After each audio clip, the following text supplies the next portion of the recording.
जाऊंगा मैं तो। वहां गए जाकर के, और सालबेग को जब इतने सब लोग वहां पहुंच गए तो कोई दिक्कत नहीं हुई। उसको बाकायदा एक पालकी में बिठाया और पालकी में बैठा करके नाचते गाते हुए लेकर के आ रहे हैं सालबेग को।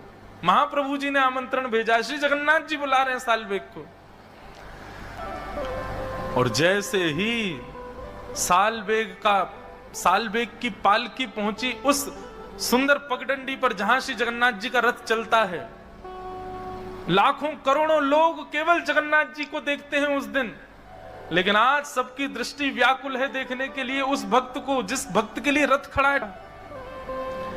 जैसे ही सालबेग की पालकी आई, सालबेग सामने आया, सालबेग को देखते ही श्री महाप्रभु जगन्नाथ जी झूमने लगे।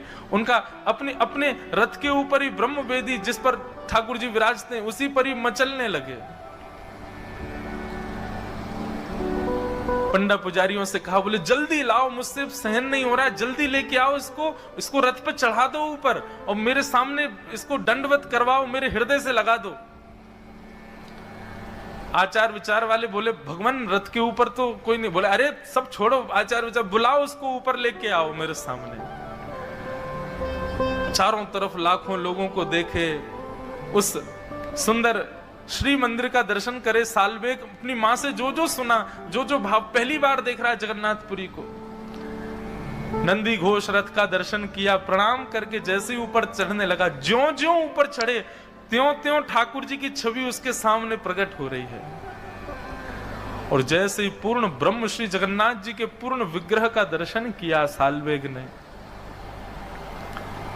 यहां सालबेग के नेत्र सजल हैं, सामने श्री जगन्नाथ जी के नेत्रों से आंसू गिर रहे हैं। मानो आज सबको लगा हो कि श्री जगन्नाथ जी की भुजाएं सदा खड़ी और खुली इसलिए रहती हैं कि उनको प्रतीक्षा है कि एक दिन सालबेग आएगा और मेरे हृदय से लगेगा।